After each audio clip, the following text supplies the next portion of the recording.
Good noon all of you. તો આપણે વાત કરી હતી અત્યાર સુધી કે દ્રવ્યમાન સ્પેક્ટ્રમ એટલે કે માસ સ્પેક્ટ્રોસ્કોપીની. તો આપણે એમાં જે બધા પોઈન્ટ તમારા સિલેબસમાં હતા એ જ જોઈ લીધા. તો આપણે એકવાર આજે આખા યુનિટનું રિવિઝન કરી લઈએ. તમારું યુનિટ હતું 1, પેપર હતું સ્ટ્રક્ચર એન્ડ કેમેસ્ટ્રી C506 અને આપણે એમાં યુનિટ જોયું હતું ફર્સ્ટ યુનિટ માસ સ્પેક્ટ્રોસ્કોપી. તો એમાં આપણે ફર્સ્ટ ક્વેશ્ચન જોયો હતો કે દ્રવ્યમાન સ્પેક્ટ્રમ એટલે શું અને દ્રવ્યમાન સ્પેક્ટ્રમ માટેનું જરૂરી સૂત્ર મેળવો.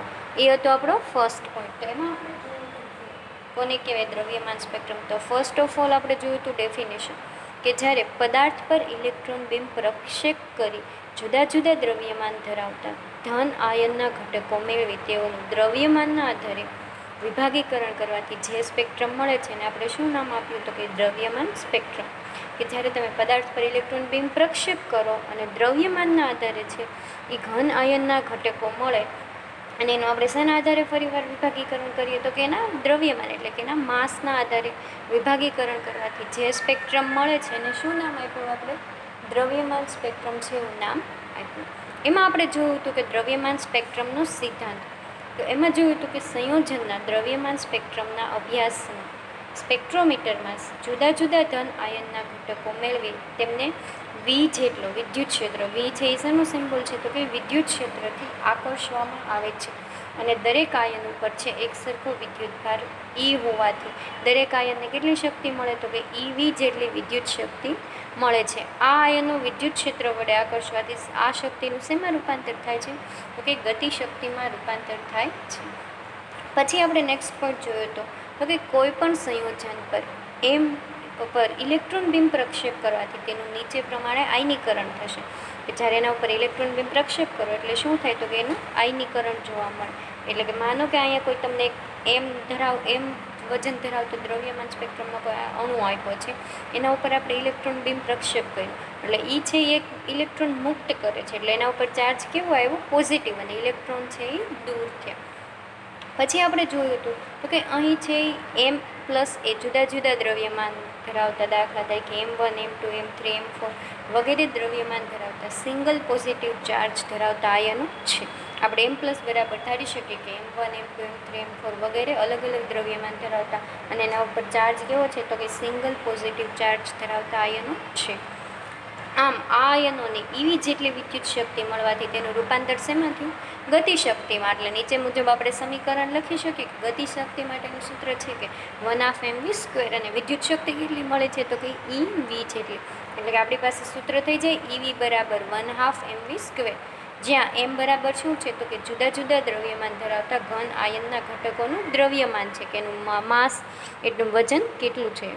પછી વી છે એ શું છે તો કે એને અનુરૂપ વેગ કે બધા જે દ્રવ્યમાન છે ધરાવે એને પોતાના માસના આધારે અનુરૂપ વેગ છે એ બતાવે છે. તો આપણે આ સૂત્રને આવી રીતના લખી શકીએ કે હવે V² કરતા બનાવો એટલે 2EV/m. તો આમાંથી વર્ગમૂળ આપણે V² દૂર કરીએ એટલે રૂટ ક્યાં લાગી જશે તો કે આ સમીકરણમાં. એટલે અંડર રૂટમાં શું આવી જશે તો કે 2EV/m અને સમીકરણ કેટલામાં આપ્યું 1. નેક્સ્ટ જોઈએ તો કે અહીં દરેક આયનનો ઉપરનો વિદ્યુતભાર E અને દરેક આયનને લગાડેલું વિદ્યુત ક્ષેત્ર કેવું છે V સમાન છે અને દરેક આયનોના વેગ તેના દળના વર્ગમૂળના કેવા છે તો કે વ્યસ્ત પ્રમાણમાં હોય છે. અહીંયા આપણે જોયું કે તેના દળના વર્ગમૂળના વ્યસ્ત પ્રમાણમાં એટલે કે આ દળ છે એના વર્ગમૂળના કેવો છે તો કે વેગ અને દ્રવ્યમાન એકબીજાના કેવા છે વ્યસ્ત પ્રમાણમાં છે અને અહીંયા શું છે તો કે વર્ગમૂળ લાગેલું છે. એટલે આપણે કહી શકીએ કે દરેક આયનનો વેગ તેના દળના વર્ગમૂળના કેવા છે વ્યસ્ત પ્રમાણમાં હોય છે આ વેગ અને આયનનું દ્રવ્યમાન. આમ ઉત્પન્ન થયેલા M+ આયનોના દ્રવ્યમાન અનુક્રમે આપણે M1, M2, M3, M4 વગેરે હોય તો ઉપરના સમીકરણના આધારે આપણે અનુરૂપ વેગ પણ એને બતાવી શકીએ કે V1, V2, V3 જે આપણે નીચે મુજબ લખી શકીએ. તો કે ધારો કે V1 વેગ હોય ત્યારે 2eV તો કોન્સ્ટન્ટ બધા ઉપર એ વિદ્યુતભાર અને વિદ્યુત ક્ષેત્ર તો સરખું રાખવાનું, 2e કોન્સ્ટન્ટ રહેવાનું. અહીંયા ચેન્જ ક્યાં થશે તો કે M1 દ્રવ્યમાન. V2 લઈએ જ્યારે વેગ તો એનું 2eV તો ફરીવાર કોન્સ્ટન્ટ અને દ્રવ્યમાન કેટલું આવશે તો કે M2 જેટલું. ફરીવાર આપણે જોઈએ તો કે V3 છે એ વેગ લીધો તો આપણે 2eV એઝ ઇટ ઇઝ અને M3 છે એનું દ્રવ્યમાન ધાર્યું તો આપણે લખી શકીએ V1, V2 અને V3 આવી રીતના. પછી જોઈએ તો કે આમ એનું ઉપરના જે વિદ્યુત ભાર અને વિદ્યુત ક્ષેત્ર સમાન હોવા છતાં દરેક આયનના દ્રવ્યમાન જુદા જુદા હોવાથી તેઓના વેગ કેવા હોય છે, જુદા જુદા, અને પરિણામે દરેક આયન પડદા પર જુદા જુદા સમયે પહોંચશે અને આ રીતે તેઓને વેગના આધારે જુદા પાડી શકાય છે. પરંતુ પ્રશ્ન થાય શું કે મોટાભાગના આયનો વચ્ચે દ્રવ્યમાનનો તફાવત વધારે ન હોવાથી વેગના આધારે આયનોને જુદા પાડતા એક આયન પર બીજા આયન પર ત્રીજું આયન અને ઓવરલેપ થાય છે. પરિણામે તેઓને દ્રવ્યમાન સ્પેક્ટ્રમ સ્પષ્ટ મળી શકે નહીં. હવે એવું થાય કે વેગ છે એ દ્રવ્યમાન થોડોક તફાવત હોવાથી, માનો કે કોઈકનું દ્રવ્યમાન 44 છે તો કોઈકનું 45 હોય તો વેગ પણ એને અનુરૂપ જ થવાનું. તો શું થાય કે આ જ્યારે આપણને સ્પેક્ટ્રા મળે ત્યારે એકબીજા ઉપર ઓવરલેપ થાય ને આપણે એનું ઇન્ટરપ્રિટેશન એટલે કે અર્થઘટન કરી શકીએ નહીં. તો એને દ્રવ્યમાન તેઓના સ્પેક્ટ્રમ છે એ સ્પષ્ટ મળે નહીં. એટલે આપણે શું કર્યું તો કે આ આયનોને એવી રીતે વિદ્યુત ક્ષેત્ર વડે પ્રવેગિત કર્યા બાદ તેઓને ચુંબકીય ક્ષેત્રમાંથી પસાર કરતા આયનોનો ચુંબકીય ક્ષેત્ર વડે આકર્ષિત થાય છે. પરિણામે દરેક આયન પર લગાડેલું ચુંબકીય ક્ષેત્ર કેવું હોય તો કે આપણે ચુંબકીય ક્ષેત્રને કેપિટલ H વડે હોય સિમ્બોલ બતાવીએ તો કે H હોય તો દરેક આયનને લાગતું કેન્દ્રગામી બળ શું થશે તો કે HeV થશે.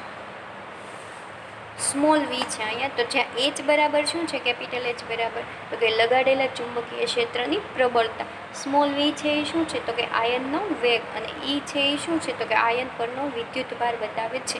તો કેન્દ્રગામી બળ બરાબર આપણે સમીકરણ મળે કે HeV, એને સમીકરણ નંબર શું આપ્યું 2. પછી આપણે જોઈએ તો કે પરંતુ આ ચુંબકીય ક્ષેત્રને લીધે આયનો ચુંબકીય ક્ષેત્રમાં સ્થિર થતા નથી, પરંતુ ચુંબકીય ક્ષેત્રની આસપાસ ફરે છે અથવા તો ગતિ કરે છે. એટલે કે આ કેન્દ્રગામી બળને સંતુલિત કરતું એક કયું બળ લાગશે, કેન્દ્ર ત્યાગી બળ આયનોને ઉત્પન્ન કરે છે. તો કેન્દ્ર ત્યાગી બળ બરાબર આપણી પાસે સમીકરણ છે કે mv²/r. એને આપણે સમીકરણ નંબર શું આપ્યું 3. આ જે બળ હતું એ કયું હતું તો કે કેન્દ્રગામી બળ બરાબર શું હતું HeV, અને કેન્દ્ર ત્યાગી બળ બરાબર શું છે તો કે mv²/r. હવે આ કેન્દ્રગામી બળ અને કેન્દ્ર ત્યાગી બળ એકબીજાને શું કરે છે, સંતુલિત કરતું હોવાથી આપણે સમીકરણ 2 અને 3 ને સરખાવીશું તો કે HeV બરાબર mv²/r. અહીંથી He ને કરતા બનાવો એટલે અહીં શું થાય તો કે અહીંથી એક V અને અહીંથી એક V છે ઉડી જશે. તો સમીકરણમાં શું આવશે mv/r². અહીંયાથી એક V ઉડી ગયો એટલે સ્ક્વેરમાંથી શું થઈ ગયું, સિમ્પલ V. પછી હવે આમાંથી આપણે r ને કરતા બનાવીએ એટલે શું થશે તો કે mv/He, જેને સમીકરણ નંબર કેટલામાં આપ્યો આપણે 4. હવે સમીકરણ 1 માંથી v ની કિંમત સમીકરણ 4 માં મૂકીએ. આપણી પાસે સમીકરણ 1 માં હતું કિંમત, એની કિંમત ક્યાં મૂકવાની છે તો કે સમીકરણ 4 માં. શેની કિંમત તો કે v ની કિંમત. r એઝ ઇટ ઇઝ રહેશે, m અને He જે છે એ એઝ ઇટ ઇઝ. હવે આપણે કિંમત શેની મૂકીએ છીએ તો કે v ની કિંમત, એટલે કે આપણી પાસે v ની કિંમતમાં શું હતું, એનું વર્ગમૂળ લગાડેલું હતું. એટલે આપણે 2EV/m બરાબર 1/2 લખી શકીએ. અહીંયા કેપિટલ V છે એ શું બતાવે છે, વિદ્યુત ક્ષેત્રને. અહીંયા જે સ્મોલ છે એ શું V બતાવે છે તો કે આયનોનો વેગ. આપણે કિંમત મૂકી. હવે r બરાબર શું કર્યું તો કે આપણે અહીંથી અંડરરૂટ દૂર કરવા બધાને વેગ સ્ક્વેર કરવો પડશે. તો m² h²e². તો અહીંયા આપણે સ્ક્વેર કરીએ એટલે આ 1/2 છે એ દૂર થઈ જશે, એટલે કે 2EV/m². તો r² બરાબર થશે કે m2V/He, એનું સાદું રૂપ આપ્યું એટલે આપણને આ સમીકરણ મળ્યું. હવે r² બરાબર આ mv ને આપણે આવી રીતના અલગ લખી શકીએ, 2V/h² ને બતાવી શકીએ. હવે અહીંથી r ને રૂટ દૂર કરવા આપણે શું કરશું તો કે આના ઉપર છે વર્ગમૂળ લગાડી દઈશું, અને જેને સમીકરણ કેટલામાં નામ આપ્યું, સમીકરણ 5. પછી જોયું તો કે સમીકરણ 5 માં r નું મૂલ્ય એટલે કે આયનોના વર્તુળાકાર પથની ત્રિજ્યા કેટલી છે r. આ જે r ત્રિજ્યા છે એ શું છે તો કે સ્મોલ m એટલે કે એનું દ્રવ્યમાન, કેપિટલ V એટલે કે વિદ્યુત ક્ષેત્ર, E એટલે કે આયનો પરનો વિદ્યુત ભાર, અને H છે એ શું છે, ચુંબકીય ક્ષેત્ર પર આધાર રાખે છે.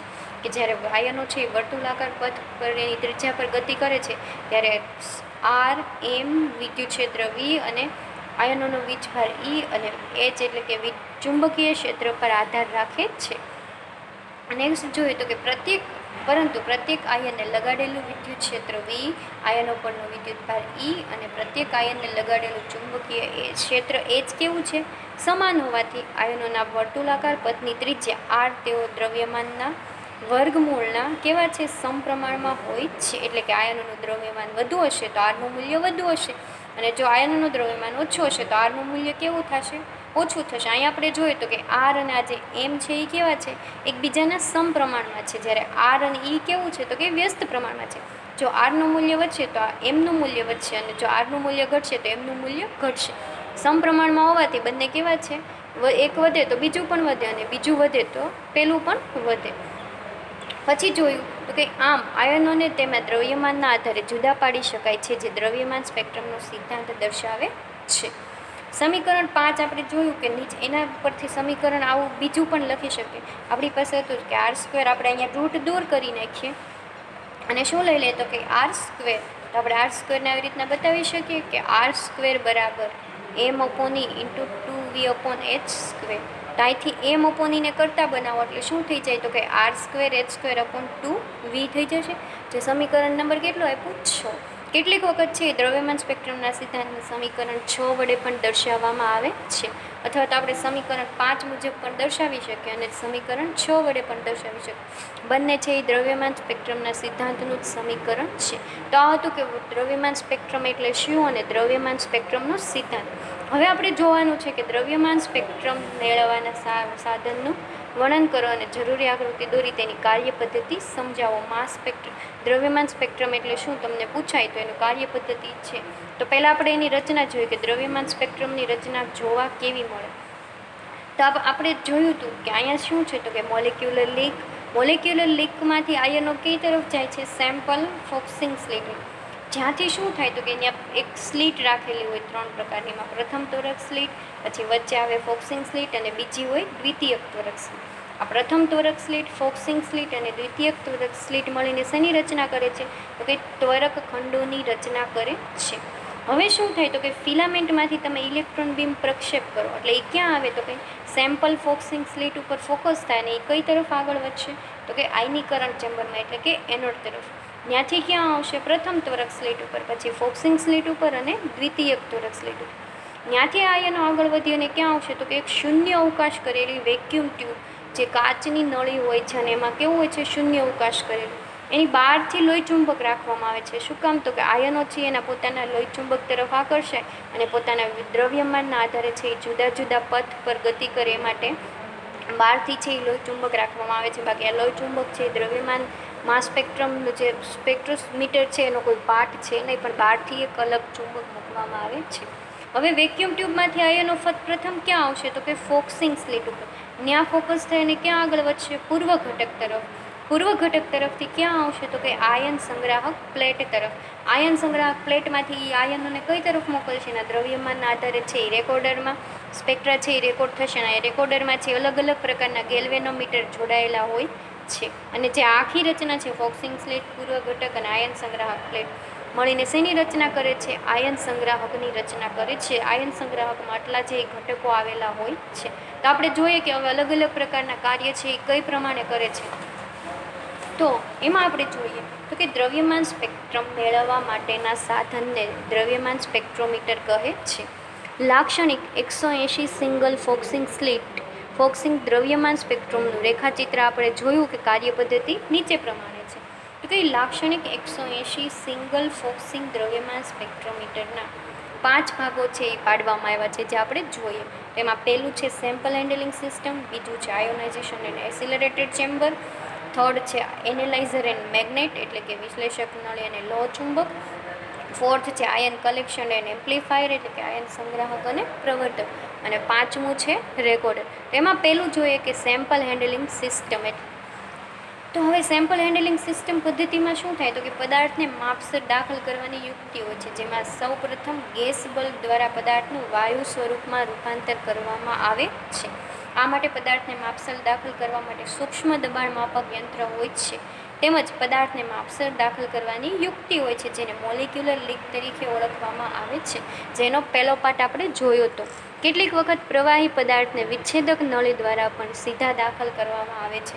હવે સેમ્પલ હેન્ડલિંગમાં માસ જ્યારે તમે એમાં એડ કરો છો પદાર્થને, ત્યારે પહેલું જરૂરી વસ્તુ શું છે કે તમારો નમૂનો છે એ વાયુ સ્વરૂપમાં કાં તો પ્રવાહી સ્વરૂપમાં હોવો જો ઘન સ્વરૂપમાં જો નમૂનો હોય તો એને આપણે શેમાં ટ્રાન્સફર કરશું?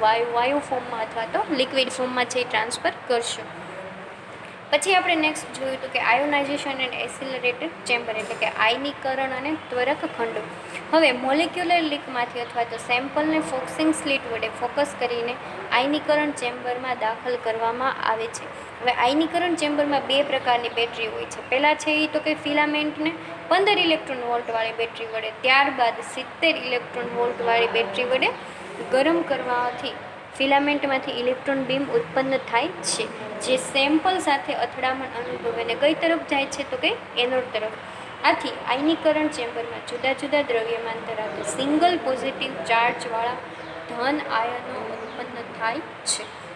આ આયનોને એક સમાન વિદ્યુત ક્ષેત્ર V વડે ત્વરક ખંડમાં રાખેલી પ્રથમ અને દ્વિતીયક ત્વરક સ્લિટ વડે આકર્ષવામાં આવે છે અને દરેક આયનને એવી જેટલી વિદ્યુત શક્તિ પ્રાપ્ત થઈ તેનું શેમાં રૂપાંતર થાય છે તો કે ગતિ શક્તિમાં છે એ રૂપાંતર થાય છે. પછી આપણે જોયું હતું થર્ડ કે એનાલાઇઝર એન્ડ મેગ્નેટ એટલે કે વિશ્લેષક નળી અને લોહચુંબક. કે ત્વરક ખંડોમાંથી બહાર આવતા આયનોને ક્યાં લઈ જવામાં આવે છે? વિશ્લેષક નળીમાં દાખલ કરવામાં આવે છે. વિશ્લેષક નળી એક શું છે તો કે શૂન્ય અવકાશ કરેલી નળી છે અને જે શેની બનેલી હોય છે? ધાતુની બનેલી હોય છે. આ નળીની આસપાસ શું હોય તો કે વિશ્લેષક નળીને બહારથી ચુંબકીય ક્ષેત્ર દરેક આયનને સમાન રીતે લાગુ પડે તે રીતે લગાડવામાં આવે છે. ચુંબકીય ક્ષેત્ર લાગવાથી શું થાય તો કે દરેક આયનો છે એના દ્રવ્યમાન પ્રમાણે જુદા જુદા માર્ગ પર ભ્રમણ કરે છે. ફોર્થ પાર્ટ છે કે આયન કલેક્શન એન્ડ એમ્પ્લીફાયર એટલે કે આયન સંગ્રાહક અને પ્રવર્ધક. તો એમાં આપણે જોઈએ તો કે વિશ્લેષક નળીમાંથી બહાર આવતા આયનોને આયન સંગ્રાહકમાં દાખલ કરવામાં આવે છે. આયન સંગ્રાહકના આગળના ભાગમાં એક અથવા તો એક કરતાં વધારે સમાંતરકાલિક ફોકસિંગ સ્લિટ રાખેલી હોય છે. આયન સંગ્રાહકમાં રહેલા વેક્યુમ ટ્યુબ ઇલેક્ટ્રોમીટર અથવા તો ઇલેક્ટ્રો એમ્પ્લીફાયર એટલે કે પ્રવર્ધક દ્વારા આયન સંગ્રાહક સ્લિટ પર અથડાય છે અને એને શું થાય તો કે એમ્પ્લીફાયર દ્વારા ફોકસ કરવામાં આવે છે. હવે આપણે જોયું હતું કે આયન સંગ્રાહક સ્લિટ તરફથી કઈ તરફ જતા હતા તો કે રેકોર્ડર તરફ. તો કે રેકોર્ડરમાં શું હોય તો કે પ્રત્યેક આયનની તીવ્રતા નક્કી કરવા માટે રેકોર્ડર તરીકે જુદી જુદી ગ્રહણશીલતાવાળા 5 ગેલ્વેનોમીટર રાખેલા હોય છે, જે આયનોની તીવ્રતા પ્રમાણે છે એ સ્પેક્ટ્રા આપે છે. તો કે જે આયનની દશાંશ સ્થળ પછીના કેટલા આંકડા બતાવે છે? 4 આંકડા સુધી છે એ નક્કી કરે છે. જે આયનની સંખ્યા વધારે હોય તેની તીવ્રતા વધારે મળશે, જે આયનની સંખ્યા ઓછી હોય એની તીવ્રતા કેવી મળશે? ઓછી મળશે. પછી આપણે છે એ શું કરવાનું છે તો કે દ્રવ્યમાન સ્પેક્ટ્રોમીટર વડે દ્રવ્યમાન સ્પેક્ટ્રમ મેળવ્યા બાદ આયનોની તીવ્રતા વિરુદ્ધ આયનોના M/E એટલે કે M/E બરાબર શું છે એનું દ્રવ્યમાન બતાવે છે. આલેખ છે એ દોરવામાં આવે છે. પછી જોઈએ તો કે દ્રવ્યમાન સ્પેક્ટ્રોમીટરના આ આલેખમાં મળતી રેખાઓને શિખર એટલે કે પીક તરીકે ઓળખવામાં આવે છે અને આ શિખરનું અર્થઘટન કરી અને સંયોજનનો અણુભાર, સંયોજનમાં રહેલા ક્રિયાશીલ સમૂહ અને એ બંનેના આધારે શું નક્કી કરી શકાય છે? બંધારણીય સૂત્ર નક્કી કરી શકાય છે. તો આ હતું દ્રવ્યમાન સ્પેક્ટ્રોમ કઈ રીતના કાર્ય કરે છે, જેમાં 5 પાર્ટ હતા કે સેમ્પલ હેન્ડલિંગ સિસ્ટમ, પછી આયોનાઇઝેશન એન્ડ એસિલરેટેડ ચેમ્બર, પછીનું આપણે જોયું હતું કે વિશ્લેષક નળી અને લોહ ચુંબક હતું, પછીનું હતું કે આયન, પછીનું આપણે જોયું હતું કે આયન સંગ્રાહક અને પ્રવર્ધક, પાંચમું હતું રેકોર્ડર. તો એ આપણે અલગ અલગ પાર્ટ જોયા. હવે આપણે જોવાનું છે નવો ક્વેશ્ચન કે દ્રવ્યમાન સ્પેક્ટ્રમનું અર્થઘટન અથવા તેનું ઇન્ટરપ્રિટેશન સમજાવો. હવે આપણે સ્પેક્ટ્રોમીટરની રચના તો જોઈ લીધી, પણ એમાં આપણને જે સ્પેક્ટ્રા મળે છે એનું ઇન્ટરપ્રિટેશન એટલે કે અર્થઘટન કઈ રીતના કરવામાં આવે, સ્પેક્ટ્રને આપણે કઈ રીતના ઓળખશું. તો તમને ક્વેશ્ચન બીજી રીતના પણ પૂછાય કે દ્રવ્યમાન સ્પેક્ટ્રમમાં જનક શિખર એટલે કે પેરેન્ટ પીક, પાયાનું શિખર બેઝિક પીક અને સમસ્થાનિકના શિખર એટલે પીક્સ ઓફ આઇસોટોપ કોને કહે છે તે સમજાવો. એવી રીતના પણ ક્વેશ્ચન પૂછાય. અથવા તો દ્રવ્યમાન સ્પેક્ટ્રમનું અર્થઘટન કરો એ રીતનો પણ ક્વેશ્ચન છે એ પૂછાઈ શકે. તો એમાં આપણે જોઈએ તો કે દ્રવ્યમાન સ્પેક્ટ્રમમાં જો ફિલામેન્ટને આપણે પ્રથમ કેટલા ઇલેક્ટ્રોન વોલ્ટવાળી બેટરી વડે ગરમ કર્યું હતું? 15 ઇલેક્ટ્રોન વોલ્ટવાળી બેટરીથી ગરમ કરવામાં આવે તો ઉત્પન્ન થતું ઇલેક્ટ્રોન બીમ કયું આયન આપશે? ઓનલી આણ્વીય આયન જ ઉત્પન્ન કરશે.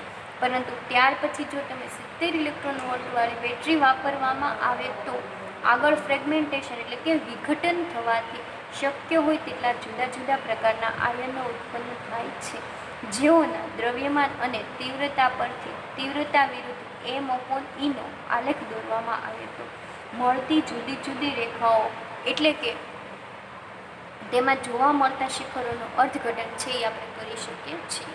હવે તમે ગ્રાફ દોરો તો મુખ્ય તમને 3 પ્રકારના પીક મળશે. આપણે ગ્રાફ શેનો દોરીએ છીએ તો કે તીવ્રતા વિરુદ્ધ m/e ગ્રાફ. હવે તમને આપણે જોયા કે 3 પીક મળશે, તો એમાં પહેલું પીક મળશે તમને જનક શિખર કે જેનું મૂલ્ય કેટલું હશે m/e જેટલું. જ્યારે આણ્વીય આયન બને છે ત્યારે પહેલું પીક મળે ને આપણે નામ આપશું જનક શિખર અને બીજું નામ કહેવાય પેરેન્ટ પીક, એટલે શોર્ટમાં p વડે બતાવીએ છીએ. પછી આણ્વીય આયન બન્યા પછી તમે એમાંથી એક પણ આયન દૂર કરો કોઈ પણ પરમાણુ, તો પછી જે પીક મળે એનું નામ શું આપશું તો કે પાયાનું શિખર. અને પાયાની શિખરની તીવ્રતાને આપણે 100% ગણી અને એના આધારે બીજા બધા શિખરોનું અર્થઘટન કરવામાં આવે છે. હવે જનક શિખર પછીના 1 અથવા તો 2 એકમના ગાળે આપણને 2 પીક મળે. એને જે 2 પીક મળે છે એને શું નામ આપશું તો કે સમસ્થાનિક શિખર, જેના આધારે આપણે છે એ પદાર્થનું અણુસૂત્ર નક્કી કરી શકીએ છીએ. અને જનક શિખરના આધારે છે તમે ક્રિયાશીલ સમૂહની માહિતી મેળવી શકો. હવે અહીંયા 2 પીક છે, 2 પીક છે એમાંથી સમસ્થાનિકના 2 પ્રકાર પાડવામાં આવ્યા. એમાં પહેલાનું નામ આપે છે P+1 જે કાર્બન અને હાઇડ્રોજનના સમસ્થાનિક બતાવે છે, જ્યારે P+2 છે એ કાર્બન અને હાઇડ્રોજન સિવાયના સમસ્થાનિકનું શિખર છે. પહેલું છે ને આપણે નામ આપશું P+1 અને બીજું છે એ P+2. સમસ્થાનિક શિખરના આધારે અણુસૂત્રની માહિતી મળે છે. પછી ઘણીવાર એવું થાય કે જનક શિખર અને પાયાનું શિખર બંનેની તીવ્રતા સમાન મળે, તો એ જનક શિખરને જ આપણે કયું શિખર ગણીએ છીએ પાયાનું શિખર, અને એ શિખરના આધારે છે એ બીજા બધાનું આપણે અર્થઘટન કરી શકીએ. અને જનક શિખરના આધારે છે ક્રિયાશીલ સમૂહ કયો છે એની માહિતી મળે છે. તો જોઈએ આપણે ડિસ્ક્રિપ્શનમાં કે દ્રવ્યમાન સ્પેક્ટ્રમમાં મળતા જુદા જુદા શિખરો પૈકી સમસ્થાનિકના શિખરો સિવાય જે શિખરનું દ્રવ્યમાન m/e જેટલું હોય એને શું નામ આપશું જનક શિખર, એટલે કે પેરેન્ટ પીક કહે છે. અને તેને શેના વડે દર્શાવવામાં આવે છે તો કે p વડે દર્શાવવામાં આવે છે. આ જનક શિખરની મદદથી સંયોજનનો અણુભાર શોધી શકાય છે. તમને શોર્ટ ક્વેશ્ચનમાં પણ પૂછાય જનક શિખર વડે શું નક્કી કરી શકાય છે તો કે સંયોજનનો અણુભાર, અને એને શોર્ટમાં p વડે દર્શાવવામાં આવે છે. એનું મૂલ્ય કેટલું હોય છે m/e જેટલું. પછીનું નેક્સ્ટ જોઈએ તો કે દ્રવ્યમાન સ્પેક્ટ્રમના શિખરો પૈકી જે શિખરની તીવ્રતા સૌથી વધારે હોય તેને બેઝિક પીક એટલે કે પાયાનું પીક તરીકે ઓળખવામાં આવે છે. અને બેઝિક પીક હોવાથી એને નામ શું, એને કયા સિમ્બોલ વડે દર્શાવવામાં આવે છે b વડે દર્શાવવામાં આવે છે. બેઝિક પીકની મદદથી સંયોજનમાં રહેલા ક્રિયાશીલ સમૂહ જાણી શકાય છે. કેટલીક વાર એવું થાય કે જનક શિખર પોતે પાયાનું શિખર બને છે અને પાયાના શિખરની તીવ્રતા હંમેશા કેટલી આપણે માનીએ છીએ 100% છે એ ગણવામાં આવે છે. અને તેની સાપેક્ષમાં છે બીજા બધા શિખરોની તીવ્રતા નક્કી કરી શકાય છે. જનક શિખર કરતાં 1 એકમ અને 2 એકમના દ્રવ્યમાન હોય તેવી ઓછી તીવ્રતાવાળા 2 શિખરો મળે છે, જેને આપણે નામ શું આપ્યું સમસ્થાનિક શિખરો તરીકે ઓળખવામાં આવે છે, જેને પીક ઓફ આઇસોટોપ્સ કહે છે. અને તેઓને અનુક્રમે P+1 અને P+2 વડે દર્શાવવામાં આવે છે. સમસ્થાનિકના શિખરો વડે સંયોજનનું અણુસૂત્ર નક્કી કરી શકાય છે. એમાં પહેલું જે શિખર મળે છે એ કાર્બન અને હાઇડ્રોજનના સમસ્થાનિકનું છે, જ્યારે P+2 શિખર છે એ કાર્બન અને હાઇડ્રોજન સિવાયના સમસ્થાનિકના શિખરો બતાવે છે. આ પણ તમને શોર્ટ ક્વેશ્ચનમાં પૂછાય કે P+1 અને P+2 છે એ કોના શિખરો દર્શાવે છે. નેક્સ્ટ જોઈએ તો કે સમસ્થાનિકના શિખરો સિવાયના દ્રવ્યમાન સ્પેક્ટ્રમમાં મળતા શિખરો પૈકી કેટલાક શિખરની તીવ્રતા કેવી હોય છે <3% હોય એવા શિખરોનું અર્થઘટન કરવામાં આવતું નથી. આ શોર્ટ ક્વેશ્ચન પણ પૂછાય કે કેટલા ટકા કરતાં ઓછી તીવ્રતાવાળા શિખરોનું ઇન્ટરપ્રિટેશન કરવામાં આવતું નથી તો કે 3% હોય એવા શિખરોનું છે ઇન્ટરપ્રિટેશન કરવામાં આવતું નથી. પછીનો હવે આ ક્વેશ્ચન જોઈ લીધો કે દ્રવ્યમાન સ્પેક્ટ્રમનું ઇન્ટરપ્રિટેશન. હવે નવો ક્વેશ્ચન જોવાનો છે કે દ્રવ્યમાન સ્પેક્ટ્રમમાં મળતા જુદા જુદા આયનો છે એ સમજાવો, જે એક્ઝામમાં વારંવાર પૂછાય છે અને IMP ક્વેશ્ચન છે. કે દ્રવ્યમાન સ્પેક્ટ્રમમાં જુદા જુદા 5 પ્રકારના આયનો મળે છે. એમાં પહેલું છે molecular ion, rearrangement ion, multiple charge ion, negative ion એટલે કે ઋણ આયન, અને મેટાસ્ટેબલ એટલે કે મિત સ્થાયી આયન છે એ જોવા મળે છે. તો એમાં આપણે જોઈએ પહેલું કે મોલેક્યુલર એટલે કે આણ્વીય આયન. હવે સંયોજનમાં અણુ પર ઇલેક્ટ્રોન બીમ પ્રક્ષેપ કરવાથી સંયોજનના અણુમાંથી 1 ઇલેક્ટ્રોન દૂર જે આયનો મળે છે એને કયો આયન તરીકે ઓળખાય આણ્વીય આયન તરીકે ઓળખાય છે. 1 માર્કમાં તમને ડેફિનેશન પૂછાય કે આણ્વીય આયન એટલે શું, તો એમાં ડેફિનેશન એટલી છે એ આવશે. નેક્સ્ટ પોઈન્ટ જોઈએ તો કે જો સંયોજનના અણુ પર 15 ઇલેક્ટ્રોન વાળું ઇલેક્ટ્રોન બીમ પ્રક્ષેપ કરવાથી આવે તો આણ્વીય આયનો જ ઉત્પન્ન થાય છે, જ્યારે પરિણામે દ્રવ્યમાન સ્પેક્ટ્રમના એક જ શિખર અથવા તો પીક મળે છે. પરંતુ જ્યારે તમે 70 ઇલેક્ટ્રોન વાળું ઇલેક્ટ્રોન બીમ પ્રક્ષેપ કરવાથી આણ્વીય આયનોનું ફ્રેગમેન્ટેશન એટલે કે આગળ ફરીવાર વિભાજન થવાથી જુદા જુદા દ્રવ્યમાન પ્રકારના આયનો ઉત્પન્ન થાય છે. આણ્વીય આયનના M/E નું મૂલ્ય સંયોજનનો શું બતાવે છે, અણુભાર છે એ દર્શાવે છે. આમ સંયોજનનો અણુભાર શોધવા માટે આણ્વીય આયનથી મળતું શિખર ખૂબ જ અગત્યતા ધરાવે છે. નેક્સ્ટ આપણે જોયું હતું કે રીઅરેન્જમેન્ટ આયન. હવે રીઅરેન્જમેન્ટ આયન એટલે કે પુનઃ ગોઠવણી ધરાવતું આયન. ઘણીવાર એવું થાય કે જે મૂળ આયન છે એમાંથી કોઈ નવી પ્રોડક્ટ બની હોય તો એ આપણને મૂળ આયનનો ભાગ લાગે નહીં, પણ એના કરતાં જે આખું અલગ જ લાગે એવા આયનોને શું કહેવાય, તો કે રીઅરેન્જમેન્ટ આયન કહે છે. અને એના ઉપર પણ કેવો ચાર્જ હોય છે, તો કે સિંગલ પોઝિટિવ ચાર્જ હોય છે. એના એક્ઝામ્પલમાં આપણે જોઈએ કે માનું તમે લીધું છે કે CH3CH2X તરીકે કોઈ પણ હેલોજન સમૂહનું સભ્ય લઈ શકે, એના ઉપર ઇલેક્ટ્રોન બીમ પ્રક્ષેપ કરો એટલે પ્રથમ છે એ આણ્વીય આયન બનશે અને ઇલેક્ટ્રોન મુક્ત થશે. હવે આ આયન બન્યું છે તો એની બે પ્રકારની રિએક્શન જોઈએ તો કે CH3CH2 જે આણ્વીય આયન X+ છે એની પહેલી રિએક્શન જોઈએ તો કે એમાંથી આ એક્સને દૂર કરીએ એટલે કે એ છે એ દૂર થયો તો અહીંયા પોઝિટિવ ચાર્જ આવ્યો અને આ એક મુક્ત ઇલેક્ટ્રોન સાથે દૂર થયું. નેક્સ્ટ આપણે જોઈએ તો કે અહીંયા આ આયન ઉપર છે, આમાંથી એક હાઇડ્રોજન તમે દૂર કરો, અહીંથી માનો કે હાઇડ્રોજન દૂર કર્યો છે તો અહીંયા શું થઈ જશે, CH2 સિંગલ બોન્ડમાંથી કયો આવી જશે, ડબલ બોન્ડ, અને અહીંયા ચાર્જ કેવો આવશે છે, પોઝિટિવ, અને H અહીંથી એક હાઇડ્રોજન અને અહીંથી એક X એટલે HX દૂર થશે. હવે તો આ જોઈએ તો આપણને શું થાય કે આ મૂળ આયનોનો ભાગ છે જ નહીં, પરંતુ એક અલગ આયન છે. જો આની જ રિએક્શન ફરીવાર કરાવવામાં આવે તો આપણને ફર્ધર કયો આયન મળી જાય, CH3CH2X+. એટલે કે આ પ્રકારની ગોઠવણી ધરાવતા આયનોને કયા આયનો તરીકે ઓળખવામાં આવે છે, રીઅરેન્જમેન્ટ આયનો તરીકે ઓળખવામાં આવે છે.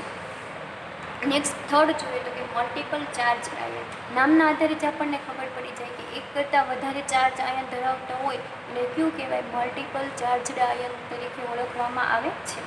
હવે એમાં એવું થાય કે ઘણીવાર આયનો પર સિંગલ પોઝિટિવ ચાર્જ ઉપરાંત ડબલ પોઝિટિવ અથવા તો ટ્રિપલ પોઝિટિવ ચાર્જ પણ ધરાવતા હોય આ પ્રકારના આયનોને શું કહે છે, મલ્ટિપલ આયન તરીકે ઓળખવામાં આવે છે. પરિણામે બધા જ આયનોને એક સરખું વિદ્યુત ક્ષેત્ર V લગાડ્યું હોવા છતાં ડબલ પોઝિટિવ ચાર્જ વાળા આયનોને બમણી વિદ્યુત શક્તિ મળે છે. પરિણામે ટ્રિપલ પોઝિટિવ ચાર્જ ધરાવતા આયનોને 3 ગણી વિદ્યુત શક્તિ મળે છે. પરિણામે શું થાય છે તો કે એની ગતિશક્તિ અને ચુંબકીય ક્ષેત્રમાં કેન્દ્રગામી બળ વધવાના લીધે અનુક્રમે અડધા અથવા તો ત્રીજા ભાગના દ્રવ્યમાન પરિણામ થાય છે.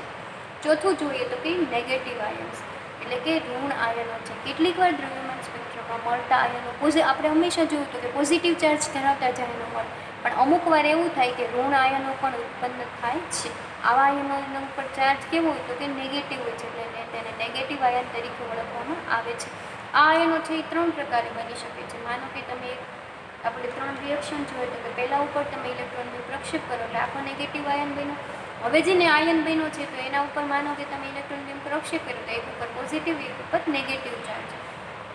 પછી જે એક આયન છે એના ઉપર તમે ઇલેક્ટ્રોન બીમ પ્રક્ષેપ કરો તો પોઝિટિવ નેગેટિવ ચાર્જ ધરાવતો અને ઇલેક્ટ્રોન છે એ દૂર થશે. તો આ પ્રકારની 3 રિએક્શન જોવા મળે. નેગેટિવ આયન જે ઉત્પન્ન થાય છે એ દ્રવ્યમાન સ્પેક્ટ્રમના અર્થઘટનમાં કોઈ પણ મુશ્કેલી ઊભી કરતા નથી. પાંચમો અને લાસ્ટ પ્રકાર છે કે મેટાસ્ટેબલ આયન એટલે કે મિત સ્થાયી આયન. હવે ઘણીવાર એવું થાય કે દ્રવ્યમાન સ્પેક્ટ્રમમાં આયનો મળે પણ એને વિદ્યુત ક્ષેત્ર લગાડ્યા બાદ આપણે એના સિદ્ધાંતમાં જોયું હતું કે આપણે શેનાથી પસાર કરતા હતા, ચુંબકીય ક્ષેત્રમાં. કારણ કે વિદ્યુત વેગના આધારે આપણે એને જો જુદા કરીએ તો એ ઓવરલેપ થતા હતા, એટલે આપણે એના ઉપર ચુંબકીય ક્ષેત્ર આપાત કર્યું હતું. હવે ચુંબકીય ક્ષેત્ર જ્યારે આપાત કરો છો ત્યારે શું થાય તો કે જ્યારે આયનો ચુંબકીય ક્ષેત્રની નજીક આવતા પોતાનો કેટલોક મૂળ ભાગમાંથી થોડોક ભાગ ગુમાવે છે. આવા આયનોને શું કહેવાય તો કે મેટાસ્ટેબલ, અને એને કયા તરીકે ઓળખવામાં આવે છે, બતાવવામાં આવે તો કે M* તરીકે. જુદા દ્રવ્યમાન પણ નોંધાય છે. આવા આયનોને શું કહેશું, મેટાસ્ટેબલ આયન તરીકે ઓળખવામાં આવે છે. જે આયનો છે આપણે નીચે પ્રમાણે દર્શાવે. માનો કે કોઈ મૂળ આયન તરીકે M1+ આયન ધરાવતું હતું.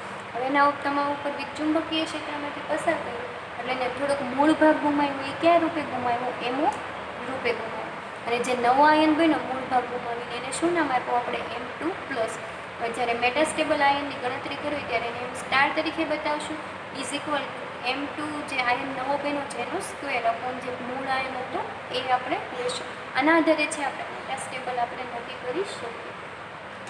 પછી જોઈએ તો કે અહીં M2 ને જે મેટાસ્ટેબલ આયન કહે છે તેને M સ્ટાર તરીકે નોંધાય છે અને એનું મૂલ્ય આપણે સૂત્ર જોયું એ મુજબ મળે છે. દ્રવ્યમાન સ્પેક્ટ્રમમાં મળતા મેટાસ્ટેબલ આયન ખૂબ જ અગત્યતા ધરાવે છે. કેટલીક વાર દ્રવ્યમાન સ્પેક્ટ્રમમાં મળતા શિખરો પૈકી કેટલાક શિખરનું અર્થઘટન કરી શકાતું નથી. જેનું અર્થઘટન આપણે કરી ન શકીએ એવા આયનોને કેવું કહીશું? મેટાસ્ટેબલ આયન અથવા તો વિત સ્થાયી આયન તરીકે આપણે ગણવામાં આવે છે. તો આ જોયું કે ઋણ આયનો છે એ પણ છે એ સ્પેક્ટ્રમના અર્થઘટનમાં કોઈ મુશ્કેલી ઊભી કરતા નથી. અને અમુક સ્પેક્ટ્ર એવા હોય છે કે જેનું મૂલ્ય કેટલું હોય <3% કરતાં ઓછું હોય એને પણ છે આપણે કન્સિડર કરતા નથી. અને અમુક વાર એવા આયનો મળે કે જેનું મૂલ્ય 3 કરતાં વધારે હોય પણ એનું ઇન્ટરપ્રિટેશન ન કરી શકતા હોય ત્યારે એવા આયનોને શું નામ આપી દઈશું? મેટાસ્ટેબલ આયન. તો આ હતું કે દ્રવ્યમાન સ્પેક્ટ્રમમાં મળતા જુદા જુદા પ્રકારના આયન. નેક્સ્ટ પોઈન્ટ આપણે જોયું હતું કે અનસેચ્યુરેટેડ સાઇટ એટલે શું અથવા તો અસંતૃપ્ત સાઇટ એટલે શું.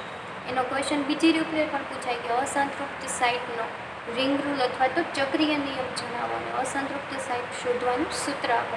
અથવા તો એમ પૂછાય કે અસંતૃપ્ત સાઇટની અગત્યતા જણાવો. ત્રણેય રીતે ક્વેશ્ચન પૂછાય તો આન્સર શું આવશે? સેમ એક જ આન્સર આવશે. એમાં આપણે જોઈએ તો કે કાર્બનિક સંયોજનમાં વલય એટલે કે ચક્ર, દ્વિબંધ અને ત્રિબંધને છે અસંતૃપ્ત સાઇટ તરીકે ઓળખવામાં આવે છે. જ્યારે કોઈ પણ કાર્બનિક સંયોજનનું સ્ટ્રક્ચર હોય એમાં આવેલો દ્વિબંધ, ત્રિબંધ અને એમાં વલય એટલે કે બેન્ઝીન રિંગ ચક્ર આવેલું હોય એને શું કહીશું આપણે? અનસેચ્યુરેટેડ સાઇટ છે એ દર્શાવીશું. કાર્બનિક સંયોજનમાં અસંતૃપ્ત સાઇટની સંખ્યા એ વલય એટલે કે ચક્રની સંખ્યા પર પ્લસ દ્વિબંધની સંખ્યા પર પ્લસ 2 ગુણ્યા ત્રિબંધની સંખ્યા બરાબર થાય છે. અને તેને અસંતૃપ્ત સાઇટનો રિંગ રૂલ એટલે કે ચક્રીય નિયમ કહે છે. આ પણ તમને પૂછાય કે રિંગ રૂલ કોને કહે છે? તો આ તમારે આખું ડેફિનેશન યાદ રાખવું પડે. સંયોજનના અણુસૂત્ર પરથી અસંતૃપ્ત સાઇટ શોધવાને તો આપણને સૂત્ર મળે જે આપણે નીચે મુજબ જોઈ શકીએ. તો કે અસંતૃપ્ત સાઇટ બરાબર કાર્બનની સંખ્યા પ્લસ 1 માઇનસ હાઇડ્રોજનની સંખ્યા ડિવાઈડ બાય 2 માઇનસ હેલોજનની સંખ્યા ડિવાઈડ બાય 2 માઇનસ ત્રિસંયોજક નાઇટ્રોજનની સંખ્યા ડિવાઈડ બાય 2. આ સૂત્રમાં સંયોજનમાં રહેલા જો ઓક્સિજન કે સલ્ફર વગેરે આવેલા હોય તેને આપણે કન્સિડર કરવાના નથી. આપણે એક એક્ઝામ્પલ લઈને અનસેચ્યુરેટેડ સાઇટની સંખ્યા ગણીએ તો કે આપણે એક્ઝામ્પલ તરીકે લીધું છે C6H6. તો એમાં જોઈએ તો કે આપણી પાસે કાર્બનની સંખ્યા કેટલી છે? તો કે 6 છે. પ્લસ છે 1 માઇનસ હાઇડ્રોજનની સંખ્યા. તો હાઇડ્રોજન કેટલા છે? 6. એટલે કે 1 માઇનસ 6 ડિવાઈડ બાય 2. આપણી પાસે હેલોજનની સંખ્યા કે નાઇટ્રોજનની સંખ્યામાં છે નહીં એટલે એની કિંમત કેટલી મૂકશું? 0 0. હવે આને સાદુરૂપ આપો તમે તો શું થશે કે 6 પ્લસ 1 માઇનસ 3 એટલે કે 7 માઇનસ 3. તો અસંતૃપ્ત સાઇટ કેટલી મળી? સંખ્યા 4. હવે આના આધારે છે આપણે C6H6ના બંધારણીય સૂત્રની શક્ય એટલા આપણે બંધારણ નક્કી કરી શકીએ. માનો કે પહેલું આપણે ધારી શકીએ કે CH2 double bond C double bond CH single bond CH double bond C double bond CH2. આમાં જોઈએ તો કે આપણે અનસેચ્યુરેટેડ સાઇટ કેટલી છે? તો કે 4. જે દ્વિબંધ 4 આવેલા છે એ 4 બતાવી શકીએ. કાર્બન અને હાઇડ્રોજનની સંખ્યા 6 થઈ ગઈ. બીજું આપણે એવી રીતના બતાવી શકીએ કે આપણે જોયું હતું કે 2 ગુણ્યા ત્રિબંધની સંખ્યા. તો આમાં 2 ત્રિબંધ આવેલા છે. કાર્બન અને હાઇડ્રોજનની સંખ્યા પણ 6 છે. એવી જ રીતના આપણે આમાં બતાવી શકીએ કે અહીંયા 2 દ્વિબંધ છે અને 1 ત્રિબંધ છે એટલે ટોટલ 4 થઈ ગયું અનસેચ્યુરેટેડ સાઇટ 2 અને 2 ગુણ્યા દ્વિબંધની સંખ્યા એટલે અનસેચ્યુરેટેડ સાઇટ 4 મળી ગઈ તમને. અથવા તો આપણે ધારી શકીએ કે આમાં એક આખી બેન્ઝીન રિંગ આવેલી છે. તો આમ અસંતૃપ્ત સાઇટ પરથી આપણે અણુસૂત્ર પર શક્ય એટલા બંધારણીય સૂત્ર મેળવી શકીએ છીએ. આ તો અનસેચ્યુરેટેડ સાઇટ. હવે આપણે નવો ક્વેશ્ચન જોવાને છે કે નાઇટ્રોજન નિયમ જણાવો અને તેની અગત્યતા એક્ઝામ્પલ આપી સમજાવો. આ પણ IMP ક્વેશ્ચન છે અને એક્ઝામમાં 7 માર્કમાં પૂછાઈ શકે. તો એમાં આપણે જોઈએ કે ઈસવીસન 1960માં બેયોન નામના જે રસાયણશાસ્ત્રીએ સંયોજનના શક્ય અણુસૂત્ર નક્કી કરવા માટે નાઇટ્રોજન નિયમ આપ્યો છે નીચે પ્રમાણે છે. આ ક્વેશ્ચન પૂછાય કે નાઇટ્રોજન નિયમ કોણે આપ્યો? તો કે બેયોન નામના સાયન્ટિસ્ટે તમને શોર્ટ ક્વેશ્ચનમાં પૂછાઈ શકે.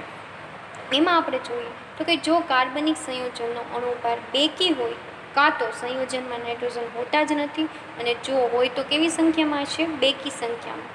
અને જો કાર્બનિક સંયોજનનો અણુભાર એકી હોય તો તેમાં નાઇટ્રોજન કેવા હશે? એકી સંખ્યામાં. જ્યારે સંયોજનનો અણુભાર બેકી હશે તો એમાં નાઇટ્રોજન હશે તો કેવા હશે? બેકી સંખ્યામાં, કાં તો સાવ નયોજ્ય. અને જો સંયોજનનો અણુભાર એકી હશે તો એમાં નાઇટ્રોજન કેવા હશે? એકી સંખ્યામાં જ જોવા મળશે. આ છે એ નાઇટ્રોજન નિયમ. તમને ડેફિનેશન રૂપે પૂછે કે નાઇટ્રોજન નિયમ સમજાવો તો એટલે તમારે ડેફિનેશન આવશે. પછી છે તો કે આ નિયમ કાર્બનિક સંયોજનમાં carbon, hydrogen, oxygen, xenon, sodium અને આર્સેનાઇડ કે તેની કોઈ પણ ધાતુ ધરાવતા સંયોજનને લાગુ પાડી શકાય છે. કાર્બનિક સંયોજનમાં રહેલા તત્વોનું પરીક્ષણ કર્યા બાદ દ્રવ્યમાન સ્પેક્ટ્રમ દ્વારા અણુભાર શોધી શકાય છે. અણુસૂત્ર બનાવી તેને નાઇટ્રોજન નિયમ લગાડો અને અણુસૂત્ર કયું છે તે આપણે નક્કી કરી શકીએ છીએ. ધારો કે આપણે એક્ઝામ્પલ લઈએ કે કોઈ સંયોજનનો અણુભાર 62 મળે છે અને આ સંયોજનમાં જો કાર્બન, હાઇડ્રોજન, ઓક્સિજન અને નાઇટ્રોજન છે તો ધારીએ તો તેના શક્ય બંધારણીય સૂત્ર નીચે મુજબ મળે છે. ટોટલ અણુભાર આપણે 62 ગ્રામ પર મોલ છે. હવે આપણે ધાર્યું છે શું? તો કે એમાં કાર્બન, હાઇડ્રોજન, નાઇટ્રોજન અને ઓક્સિજન જ આવેલા છે. એ ટોટલ બધાનું દ્રવ્યમાન કેટલું થશે? તો કે 46 સમથિંગ છે એ દ્રવ્યમાન જોવા મળશે. પછી આપણે ધારીએ, આપણે રૂલ્સ મુજબ ધારીએ કે જો સંયોજનમાં નાઇટ્રોજન હશે તો એ કેવા હશે? બેકી હશે અણુભાર, તો બેકી સંખ્યામાં હશે, કાં તો સાવ નયો જોઈએ. અને જો સંયોજનનો અણુભાર એકી હશે તો એમાં નાઇટ્રોજન કેવા હશે? એકી સંખ્યામાં હશે. હવે અહીંયા તમે જુઓ, જેની સામે તમે અલગ અલગ બધા એક્ઝામ્પલ આપ્યા છે. જેની સામે રાઇટ ક્લિક છે એની સામે શું છે? તો કે નાઇટ્રોજન હોય જ નહીં, અથવા તો જો હોય તો કેવો હશે? બેકી સંખ્યામાં હશે. અને આ સંયોજનનો અણુભાર કેવો હશે? બેકી. તો આમાં નાઇટ્રોજન નથી. જ્યારે આમાં જોઈએ તો કે આમાં નાઇટ્રોજન સંયોજનનો અણુભાર બેકી સંખ્યામાં છે પણ નાઇટ્રોજન જોવા મળતો નથી. પછીનું આપણે જોઈએ તો કે આ જે તમને રાઇટ વગરના એક્ઝામ્પલ છે તો કે એનું સંયોજનનો અણુભાર કેવો છે? એકી છે અને એમાં નાઇટ્રોજન કેવા છે? એકી સંખ્યામાં આવેલા છે. તો નાઇટ્રોજન નિયમના આધારે આપણે નક્કી કરી શકીએ કે સંયોજનનો બંધારણીય સૂત્ર, અને એમાં જો સંયોજનનો અણુભાર બેકી હોય તો નાઇટ્રોજન બેકી સંખ્યામાં હશે અને અથવા તો નહીં જ હોય. અને જો સંયોજનનો અણુભાર એકી હશે તો નાઇટ્રોજન કેવા હશે? એકી સંખ્યામાં જોવા મળશે. નેક્સ્ટ જોઈએ તો કે જો સંયોજનનો અણુભાર બેકી હોવાથી ઉપરના અણુસૂત્રો પૈકી જે સંયોજનમાં નાઇટ્રોજન એકી સંખ્યામાં હોય તો તે સંયોજન હોય છે, અને જો સંયોજનમાં નાઇટ્રોજન નહીં હોય તો અથવા તો એનો અણુભાર કેવો હશે? બેકી સંખ્યામાં હશે. હવે આપણે જોવાનું છે એ નાઇટ્રોજન નિયમ પૂરો. હવે પછીનો આપણે લાસ્ટ પોઈન્ટ જોયા હતા કે બધા અલગ અલગ ફંક્શનલ ગ્રુપના છે એ આપણે સ્પેક્ટ્રમનું અર્થઘટન કેવું મળે અથવા તો એના શિખરો છે એ કેવા મળે એ આપણે જોયું હતું. તો એમાં આપણે અલગ અલગ પ્રકારના જોયા હતા કે નીચેના કાર્બનિક સંયોજનના દ્રવ્યમાન સ્પેક્ટ્રમનું અર્થઘટન કરો, અથવા તો તમને એમ પણ પૂછાય કે નીચેના કાર્બનિક સંયોજનના દ્રવ્યમાન સ્પેક્ટ્રમની લાક્ષણિકતા જણાવો, અથવા તો એમ પણ પૂછાય કે નીચેના કાર્બનિક સંયોજનના દ્રવ્યમાન સ્પેક્ટ્રમમાં મળતા શિખરોની સમજૂતી આપો. એમાં આપણે અલગ અલગ ફંક્શનલ ગ્રુપના છે એ આપણે જોયા હતા. એમાં પહેલું જોયું હતું પેરાફિન એટલે કે આલ્કેન સંયોજનો, આલ્કોહોલ જોયું હતું, પછી આલ્કિન જોયું હતું, આલ્ડીહાઇડ જોયું હતું, કાર્બોક્સિલિક એસિડ અને એમાઇન છે એ જોયું હતું. તો એમાં આપણે પહેલું જોઈએ તો કે પેરાફિન એટલે કે આલ્કેન સંયોજનો. તો એમાં આપણે જોયું હતું કે ટૂંકી શૃંખલાવાળા આલ્કેન સંયોજનના જનક શિખર કેવા હોય છે? પ્રબળ હોય છે. અને આ આલ્કેન સંયોજન પર ઇલેક્ટ્રોન બીમ પ્રક્ષેપ કરવાથી પ્રથમ કયો આયન બને છે? આણ્વીય આયન બને છે, જે કયું શિખર આપે છે? જનક શિખર આપે છે. આણ્વીય આયનમાંથી છેડા પરના કાર્બન પરથી એક હાઇડ્રોજન મુક્ત થવાથી જે શિખર મળે એની તીવ્રતા સૌથી વધુ હોય છે, અને આને કયું નામ આપ્યું? બેઝિક પીક એટલે કે પાયાનું શિખર બને છે. હવે પાયાના શિખરની તીવ્રતા હંમેશા આપણે કેટલી નક્કી કરીએ છીએ? તો કે 100% છે ગણવામાં આવે છે. એટલે કે આલ્કેન સંયોજનમાં CnH2n+1 એ બેઝિક પીક હોય છે, અને CnH2n એ બેઝિક પીક કરતાં ઓછું અને પેરેન્ટ પીક કરતાં કેવું હોય છે? વધારે તીવ્રતાવાળું શિખર આપે છે. આલ્કેન સંયોજનમાં 14ના દ્રવ્યમાનના ગાળા શિખરોનો સમુદાય જોવા મળે છે. આપણે એક એનું એક્ઝામ્પલ જોઈએ એટલે તમને વધારે આઈડિયા આવશે. એક એન હેક્ઝેન છે આપણે ઉદાહરણ લીધું છે. હવે જ્યારે તમે એના ઉપર આ હેક્ઝેન ઉપર ઇલેક્ટ્રોન બીમ પ્રક્ષેપ કરો એટલે પ્રથમ કયું આયન બનશે? આણ્વીય આયન. અને એનું મૂલ્ય કેટલું હશે? તો કે M/E એટલે કે 86. એના અણુભાર 86 છે, અને અણુભારના M/Eનું જે પીક મળે એ કેવું પીક કરીએ છીએ? પેરેન્ટ પીક તરીકે ઓળખવામાં આવે છે.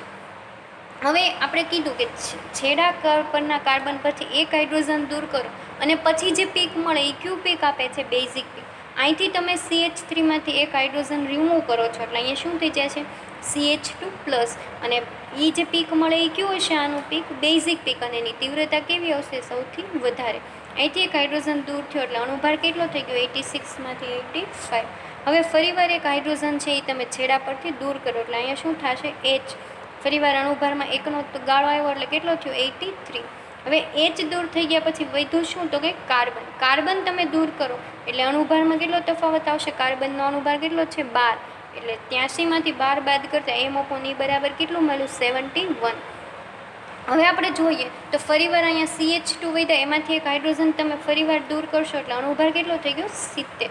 અહીંયા આપણે જોઈએ તો કે CH2નો આખો ટોટલ અણુભાર કેટલો થાય, કાર્બનનો 12, હાઇડ્રોજન 2 છે એટલે ટોટલ 2, એટલે કેટલો થયો 14. તો આમાં છે આપણને અલગ અલગ તમે CH2 દૂર કરતા જાઓ એટલે 14ના ગાળે છે શિખરોનો સમુદાય જોવા મળે છે.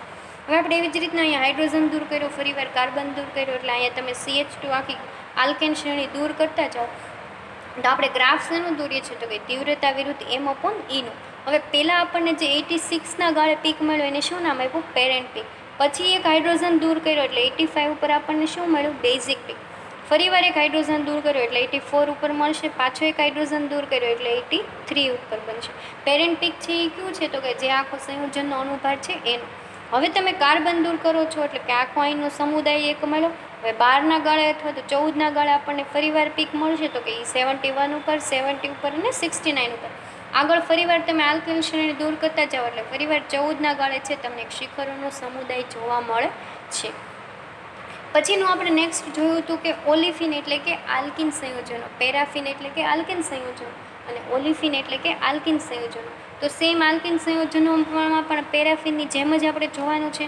એક એક્ઝામ્પલ લઈએ તો કે આલ્કિનમાં આપણે લીધું છે 2 હેક્ઝીન. અહીંયા બીજા કાર્બન ગણીએ તો કે પહેલાંથી બીજા કાર્બન ઉપર શું છે, ડબલ બોન્ડ આવેલો હોવાથી એને શું નામ આપશું, આલ્કિન સંયોજનો એટલે કે 2 હેક્ઝીન. હવે એના ઉપર ઇલેક્ટ્રોન બીમ પ્રક્ષેપ કરો એટલે પ્રથમ આણ્વીય આયન બન્યું અને કયું પીક આપ્યું, પેરેન્ટ પીક છે. M/E નું મૂલ્ય 84 છે. હવે છેડા પરના કાર્બન પરથી હાઇડ્રોજન દૂર કરો અને જે પીક મળે એને શું નામ આપશું, બેઝિક પીક, અને એની તીવ્રતા કેટલી છે 100%.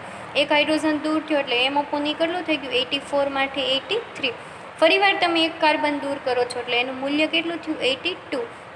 ફરીવાર એક કાર્બન દૂર હાઇડ્રોજન દૂર કર્યો એટલે 81. હવે આપણે શું દૂર કરશું, છેડા પરનું કાર્બન, એટલે M/E નું મૂલ્ય કેટલું થશે 69. ફરીવાર તમે અહીંથી એક હાઇડ્રોજન દૂર કરતા જાઓ એટલે H હાઇડ્રોજન દૂર કર્યો એટલે 68, કાર્બન દૂર કરો એટલે 56. અલગ અલગ રીતના આપણે આલ્કેન શ્રેણીને દૂર કરતા જઈએ એટલે આપણને ફરીવાર આવો એક શિખરોનો સમુદાય છે એ જોવા મળશે. અને આ બધા વચ્ચે તફાવત કેટલો હશે, તો કે 14ના ગાળે છે એ શિખરોનો સમુદાય તમને મળશે. નેક્સ્ટ આપણે જોઈએ તો કે આલ્કોહોલ છે, તેમાં તમને પૂછાય મિથેનોલ, ઇથેનોલ, 1 પ્રોપેનોલ, 1 બ્યુટેનોલ, 1 હેક્ઝેનોલના દ્રવ્યમાન સ્પેક્ટ્રમની સમજૂતી આપો. અલગ અલગ રીતે તમને પૂછાઈ શકે.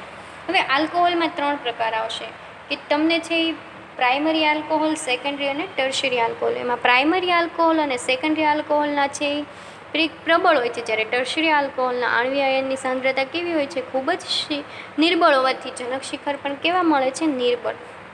તો એક આપણે નોર્મલ એક આલ્કોહોલનો એક્ઝામ્પલ લઈએ તો તમને એક એક્ઝામ્પલ આપ્યું છે. અહીંયા R તરીકે કોઈ આલ્કાઇલ શ્રેણી બતાવી નથી. OH ફંક્શનલ ગ્રુપ એટલે કેવું થઈ ગયું, આલ્કોહોલ. ઇલેક્ટ્રોન બીમ પ્રક્ષેપ કરો એટલે પ્રથમ આણ્વીય આયન મળ્યું અને ક્યુ પીક આપે છે, પેરેન્ટ પીક એટલે કે જનક શિખર. પછી આપણે નક્કી કઈ રીતના કરીએ કે પ્રાઇમરી આલ્કોહોલ છે, સેકન્ડરી છે કે ટર્શરી આલ્કોહોલ. તો આપણે જોઈએ કે જો અહીંયા તમને R' અને R" બરાબર, એટલે કે આ બંને બરાબર શું હોય, હાઇડ્રોજન હોય તો પ્રાઇમરી આલ્કોહોલ.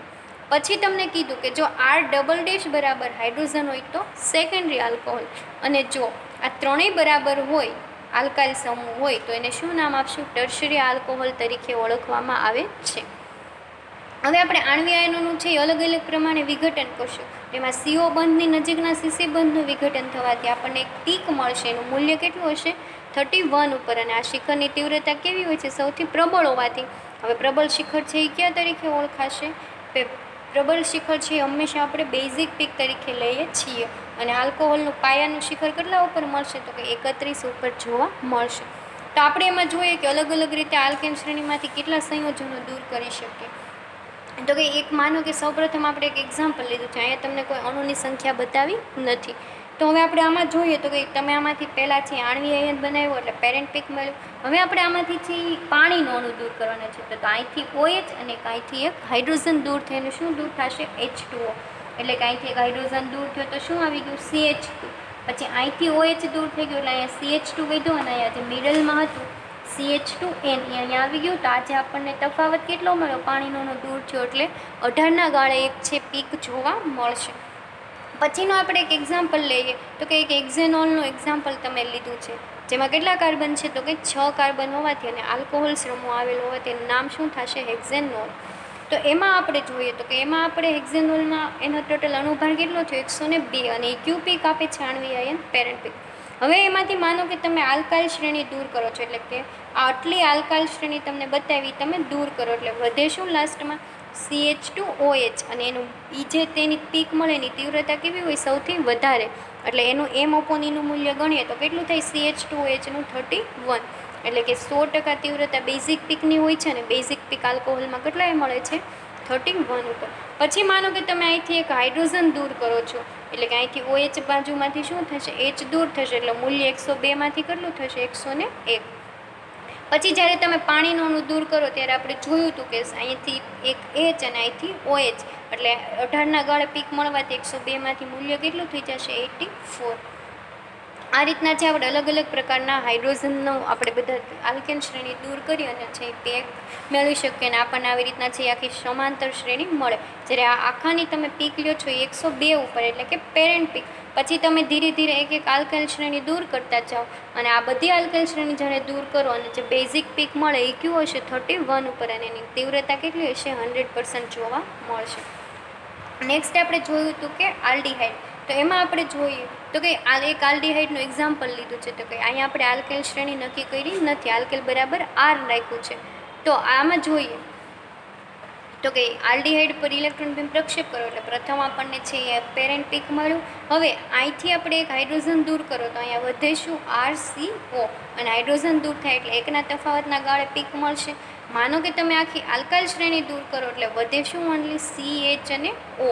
તો CHO છે એ ક્યુ પીક આપે છે? Basic peak. અને એને M/Eનું મૂલ્ય કેટલું હશે? 29. અને અણુભાર ગણો એટલે કેટલો થયો ટોટલ? 29. અને એની તીવ્રતા કેટલી હશે? હંમેશા 100% જોવા મળશે. એનું આપણે એક એક્ઝામ્પલ લઈએ તો કે પેન્ટેનલનું એક્ઝામ્પલ લીધું છે. પ્રથમ ઇલેક્ટ્રોન બીમ પ્રક્ષેપ કરો એટલે આણ્વીય આયન બન્યું અને એ ક્યુ પીક આપે? પેરેન્ટ પીક 86 ઉપર. હવે આમાંથી તમે આલ્કાઇલ શ્રેણી દૂર કરો એટલે વધે શું? ઓનલી CH અને O. તો એ CHOનું મૂલ્ય કેટલું થશે? 29. અને એનું જે પીક મળશે એ કયું મળશે? Basic peak. અને તીવ્રતા સૌથી વધારે. અગાઉની જેમ હાઇડ્રોજન દૂર કરો એટલે અહીંથી એક હાઇડ્રોજન દૂર થવાથી અહીંયા CO થઈ જશે અને એને M/Eનું મૂલ્ય 86માંથી કેટલું થશે? 85. હવે માનો કે તમને એવું કીધું છે કે CH2CHOH સમૂહ દૂર કરો એટલે અહીંયા આપણને શું મળશે? CH3CH double bond CH2. અને અહીંયા આપણને કેટલો દૂર થઈ ગયું છે? આખો ટોટલ અણુભાર 44 બાદ કરો એટલે 86માંથી 42 થશે. હવે માનો કે તમને એવું કીધું છે કે CH2CHO દૂર કરો એટલે અહીંયા આપણને વધ્યું શું? Only CH3CH2 plus. અને આ તફાવત કેટલો થશે? આનો આખો ટોટલ 42. એટલે આપણે 43. તો આનો M/Eનું મૂલ્ય કેટલું થઈ ગયું? 43. 86માંથી કેટલું થઈ ગયું? 43. તો એનો પણ આપણને છે આવો એક પીક દોરી એટલે એ સમુદાય મળે પીકનો. પછી આપણે નેક્સ્ટ જોયું હતું કે એમાઇન સંયોજન. જેમ આપણે આલ્કોહોલમાં જોયું હતું કે પ્રાઇમરી, સેકન્ડરી, ટર્શરી આલ્કોહોલ. એવી જ રીતના એમાઇનમાં 3 પ્રકારના આલ્કોહોલ આવે: પ્રાઇમરી એમાઇન, સેકન્ડરી અને ટર્શરી. પ્રાઇમરી એમાઇન અને સેકન્ડરી એમાઇનના બેઝિક પેરેન્ટ પીક કેવા હોય છે? પ્રબળ હોય છે. જ્યારે ટર્શરી એમાઇનના પેરેન્ટ પીક કેવા હોય છે? નિર્બળ. તો એના એક્ઝામ્પલમાં આપણે જોઈએ તો એની સમજૂતી જોઈએ તો કે તમે એક એમાં એક્ઝામ્પલ લીધું છે કે 1-એમિનો બ્યુટેનનું એક્ઝામ્પલ. હવે એના ઉપર ઇલેક્ટ્રોન બીમ પ્રક્ષેપ કરો એટલે પ્રથમ આણ્વીય આયન બન્યો અને પેરેન્ટ પીક કેટલાએ મળ્યું? તો કે 73 ઉપર. એમાંથી તમે આલ્કાઇલ શ્રેણી છે આટલી દૂર કરો એટલે વધ્યું શું? તો કે CH2NH2. હવે એ જે પીક મળે છે એ ક્યું મળે છે? Basic peak. અને M/Eનું મૂલ્ય 30 હોય છે. એવી જ રીતના આપણે એક એક્ઝામ્પલ જોઈએ તો કે આમાંથી તમે આલ્કાઇલ શ્રેણી 1-એમિનો હેક્ઝેનમાંથી દૂર કરો એટલે આવા પ્રકારના એક પીક મળશે. તો કે પ્રથમ જે પેરેન્ટ પીક મળે ત્યારે એનું મૂલ્ય M/E એટલે કે 101 હશે.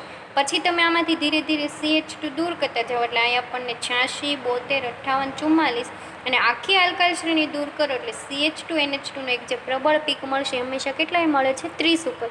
અને એને નામ શું આપ્યું? Basic peak. નેક્સ્ટ આપણે અને લાસ્ટ વન જોઈ લઈએ તો કે કાર્બોક્સિલિક એસિડ ફંક્શનલ ગ્રુપનું કઈ રીતના થાય છે.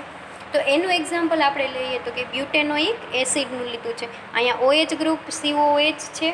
હવે જ્યારે એના ઉપર તમે ઇલેક્ટ્રોન બીમ પ્રક્ષેપ કરો એટલે આણ્વીય આયન બન્યો, એનો અણુભાર કેટલો છે તો કે 88. હવે આમાંથી આપણે આ મિડલમાંથી CH2 દૂર કરીએ તો શું થશે કે આયનો એક હાઇડ્રોજન ટ્રાન્સફર થઈને ક્યાં જોડાઈ જશે ઓક્સિજન સાથે, અને ડબલ બોન્ડ છે એ દૂર થઈને ક્યાં આવી જશે તો કે અહીંયા, એટલે કે પુનઃરચના જેવું થશે, ટ્રાન્સફરન્સ જેવું. તો આપણે જોઈએ કે અહીંથી તમે એક હાઇડ્રોજન અહીંથી CH2 દૂર કરો છો એટલે શું થશે તો કે આઈનો એક હાઇડ્રોજન ઓક્સિજન સાથે જોડાઈ જશે, એટલે કે અહીંયા ડબલ બોન્ડ આવી જશે. અહીંયા C ડબલ બોન્ડ ઓની જગ્યાએ શું થઈ જશે COH, અને આ OH એઝ ઇટ ઇઝ રહેશે. આ જે પીક આપે છે એ કેટલા ઉપર આપે છે તો કે 16 ઉપર, અને એનું મૂલ્ય કેટલું છે, એનું પ્રબળતા 100% હોવાથી એને નામ શું આપશું, બેઝિક પીક તરીકે ઓળખવામાં આવે છે. પછી એક વસ્તુ છે કે જો આલ્ફા કાર્બન પર શાખા હોય તો શાખાના વજન જેટલું બેઝિક પીકમાં એમોપોનીનું મૂલ્ય વધે છે.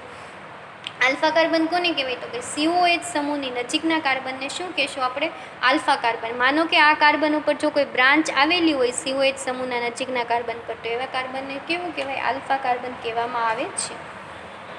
આપણે એમાં એક્ઝામ્પલ જોઈએ. માનો કે તમે આમાંથી બે પીક મળશે, POH અને PCOH, એટલે કે OH સમૂહ દૂર કરો ત્યારે અને આખો COH સમૂહ દૂર કરો ત્યારનું પીક.